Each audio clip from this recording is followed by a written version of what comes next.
Hi, everybody. Welcome to another episode of Professional Females. Today, we've got a special guest, Marissa Cortes, and we'll be talking about just life and work and entrepreneurship and kind of the myth of work life balance. So, let's jump into it. Awesome. Excited to be here. Cool. So, Marissa, how did we meet? So, gosh, we've met, I want to say over 5 years ago at this point. Yeah. Um, we met through another consulting firm that we had been doing work for way back when, and just kind of instantly clicked through Yeah. work, through life, just instantly clicked. And from there, our journeys kind of stayed in line. And now here we are working together every single day. The dream. The dream. It's so cool. That's what's amazing about life, I think, is that you meet. I'm really particular. You're really particular about the people we keep in our circles. So, you meet so many people and you make this decision, whether it's conscious or unconscious, because I think we've trained ourselves enough that we almost unconsciously make the decisions to stay around people or avoid people that aren't good for us. But, we met a long time ago and just doing work for a company, like you said. So my company was underwriting for it. You were working with them in that same capacity. And I just saw how cool you were, how nice you were, but how hard of a worker you are. And at that point, you were when I met you.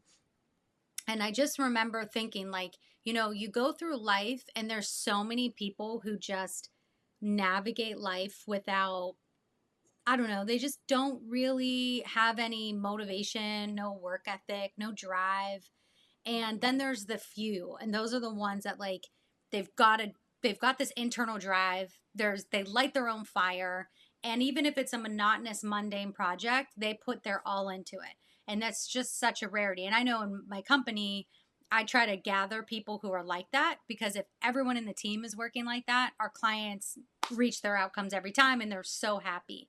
But we weren't looking at each other in that aspect of how can we make each other better in business or how can we link up and make something work. I think we both kind of connected over the fact that we worked harder than anybody we knew. Yep. Yeah. I think you're absolutely right there. Yeah. Absolutely.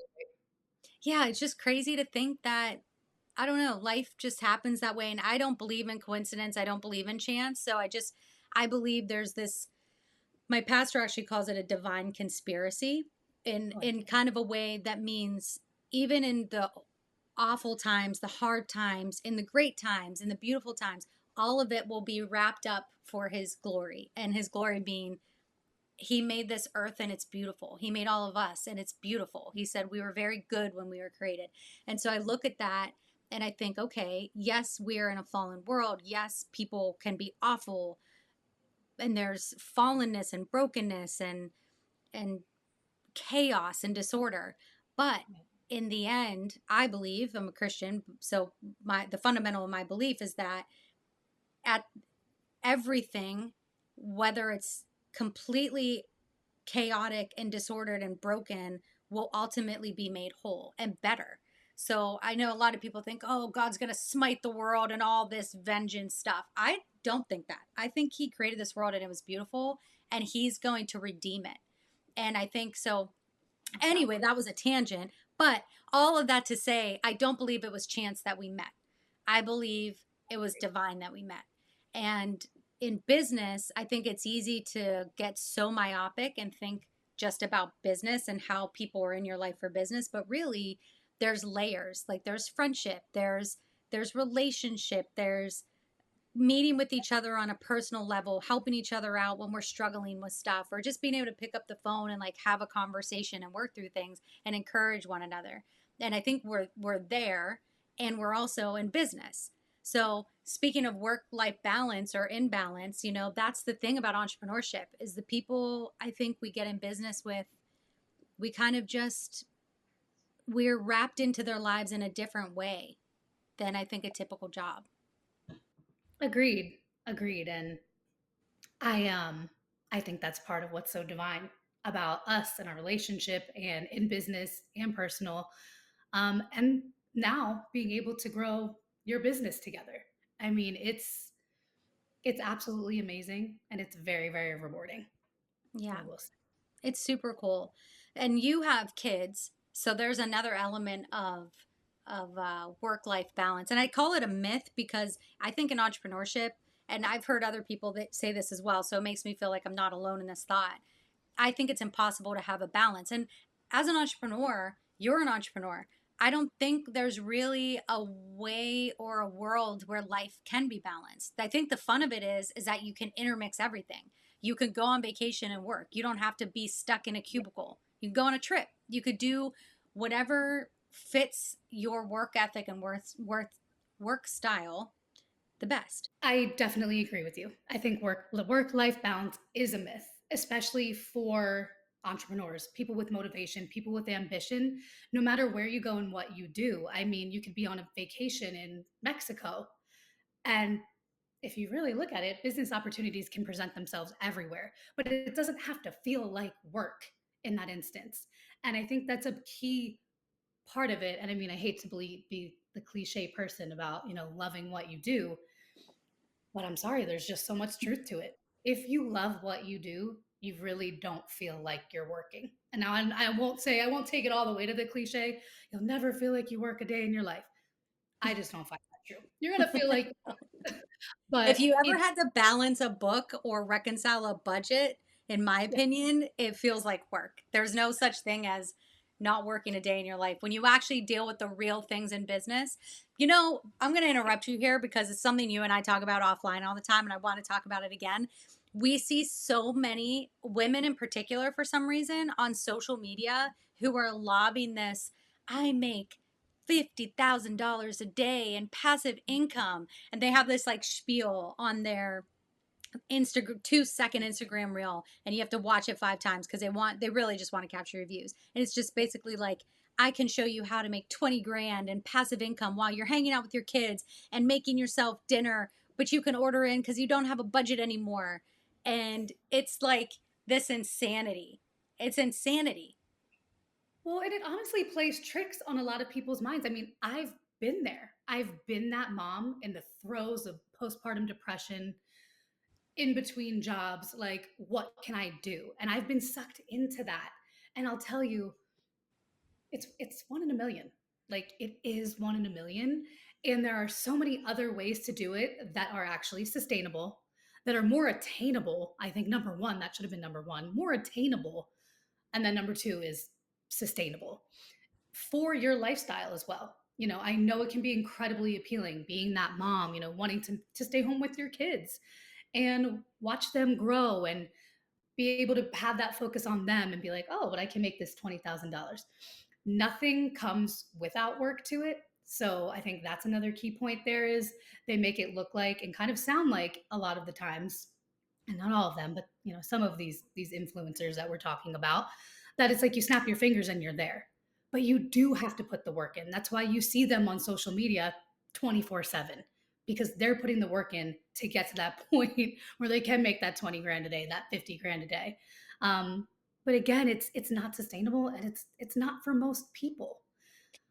Yeah. I honestly would argue as well that it is most of them, almost all of them, that are lobbying that. But I know you're very kind, and Very much. very generous in that way. But I also think that most of them are also lying about the fact that they make 20, 50 a day. We're real business owners. We actually understand what it takes to actually run a business. So here's the other thing too. And I think I talked about this on one of our earlier podcast episodes. I do believe there is a sector of business called influencing now. I hate the word. I think the word is awful. I cannot stand when people say, I'm an influencer. Like, Me too. if you have to say you're an influencer, well, it's cringe. But are you really It's an influencer if you have to call yourself an influencer? I don't know. But I I kind of look at that and I do believe it is a business sector now. yeah. But so many people think that's the way to make money or that's an actual business. When most people, it's not a real business. It's this influencing category. Like I said, there are some people that it is an actual business model. I do think the time has kind of shifted back in the day when the algorithm wasn't so tumultuous. You could Yeah. post and start to gain followers and gain engagement and all of that naturally and organically. But now you have to basically follow in line with what the algorithm likes. So you're not even yourself, you're whatever the algorithm wants you to be that week. But neither here nor there.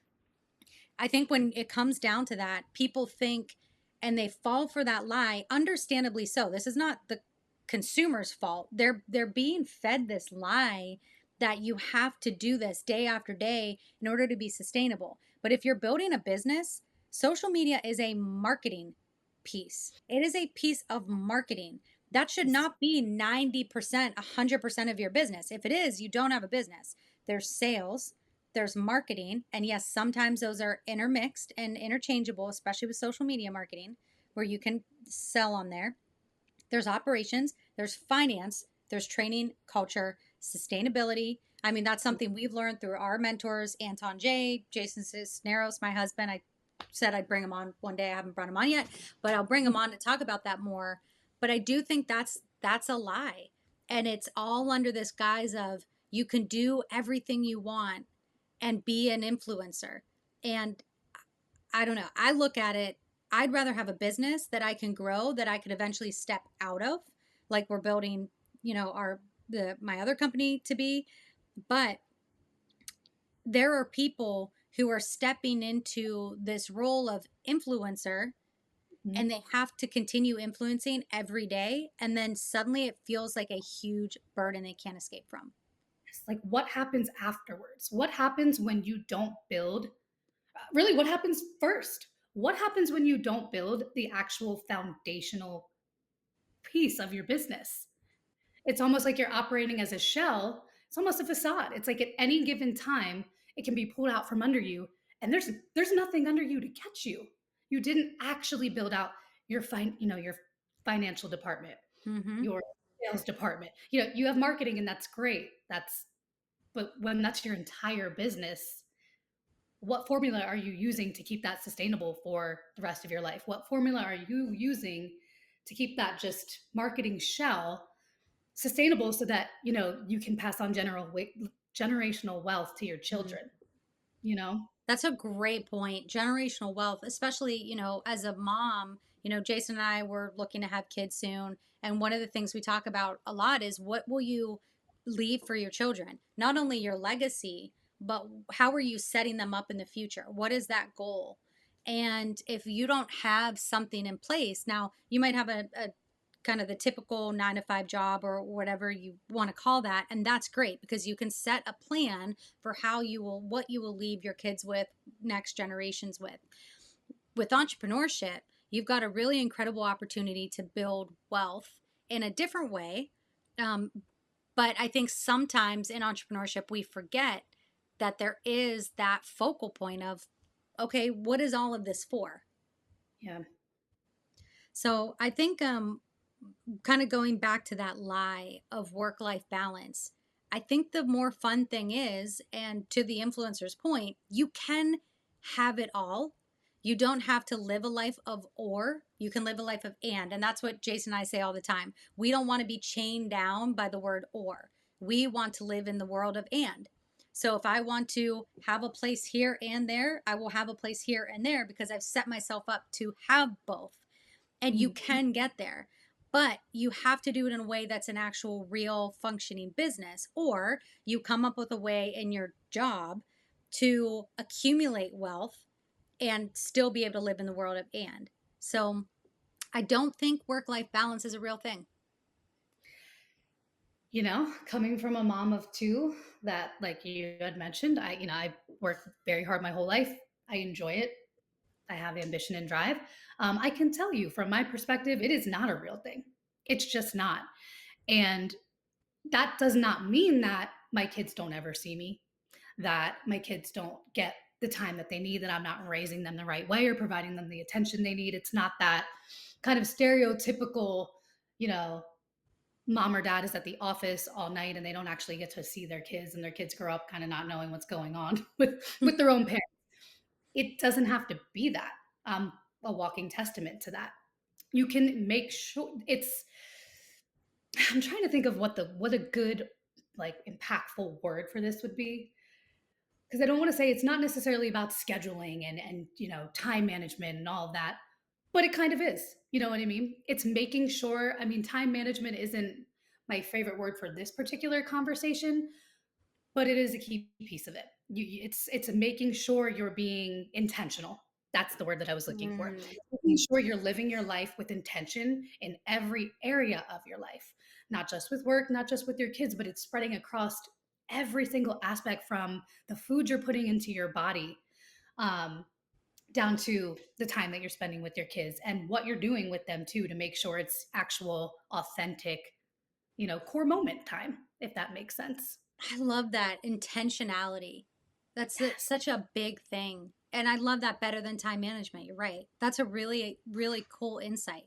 And I think you kind of hit the nail on the head when you said, you can be intentional with the time that you have. So maybe there's a couple hours you are spending working, and then there's a time when your kid needs your attention at the same time every day, or you need to feed them at this time. Then you go back to work, or you intentionally go outside in the sun. Like you said, what supplements are you putting in your body? What nutrients are you Mhm. detracting from your life?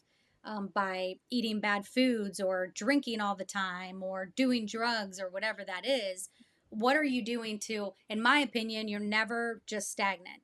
So everything you do, every thought you think, and that comes down to whether you wake up and say, man, I'm going to have a bad day today because I woke up and this went wrong. You've just told yourself you're going to have a whole bad day. You can control all of that. You can control your outcomes for the most part. There's situations you can't control, but you can control your attitude in every situation.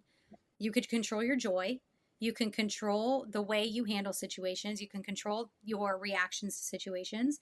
And I think the things that go into our mind, from music, food, drinks, like anything that we do, it all either brings us forward in life or pulls us backwards. And that was a lesson I've only really recently worked on in the last 5 years.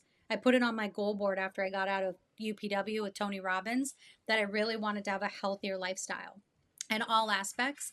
And that's when every year I slowly started to make shifts. And now I've got my supplementation dialed, like all of those things, nutrition plan, workout plan, spiritual life, like everything. It all matters. And I think a key piece of that is something you and I often talk about, is it can be very overwhelming because, let's face it, especially in this day and age, like there's a lot environmentally and other areas that are working against us. Mm-hmm. But it doesn't have to be all at once. And that's something that you, Emily, constantly remind me of, is remember this, like remember all the changes, the small changes, even down to changing your laundry detergent. These minor things all add up to make a difference. So take it step by step. Like it does not have to be all in big, giant, bite sized chunks. I mean, typically I've found that's not sustainable. Anybody that does that I know of, including myself, you can kind of change it all for a couple days, a week, maybe 2 weeks, but then it falls off. And when it falls, rather than maybe one little piece falling off, it's typically all of it. That's why making sure you take those baby bite-sized chunks, that's going to be more sustainable. And back to the intentionality of being intentional with that every day. You can focus on one aspect. Maybe it's just food, or maybe it's just water intake. I mean, it can be as simple as that, and it can make big impacts in your life.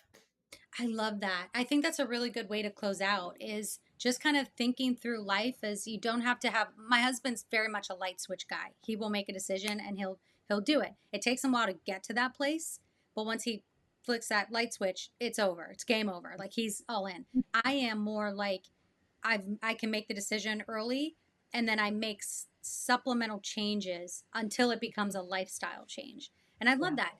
There's really nothing in life where I think I haven't worked that way. Just like you said, the toxins we put in our body, it's been over time. It's been over adding plastics in, adding bad things in, toxic cleaning products, all those things.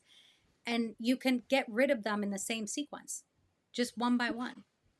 Yes. Love that. Love Yeah. that. So I guess if you could close out with one thought to end the podcast, what would it be? I would tell everyone to two things: live more intentionally, live every day, every hour, every minute with intentionality. And then two things: check your narrative. Check your own narrative. Something that I have realized that's been in a complete epiphany and game changer for me, um, that came about with motherhood, is with my kids in particular, like what you tell your children they will be is what they will be. So I tell my Mm. kid every single day that he is kind, he is brave, he is strong. And now if you were to go up to my kid and say, "Hey man, you're brave," he'd be like, "Yeah, I know." Like it's how he lived. Like, and so we can still do that. It's not too late as adults. Change your check, not change necessarily, because not everyone needs to change it, but check yourself. Make sure that your narrative is reflective of the way that you want to live your life. Hmm. That's awesome. That was the perfect way to close out the podcast. Thank you so much, Marissa, for joining. And I know we'll have you on again. So I'm glad this was our first ever podcast episode with you. So thank you for joining. So happy to be here. It was awesome and looking forward to many more. Awesome. Well, we'll see you next time on Professional Females. Thank you.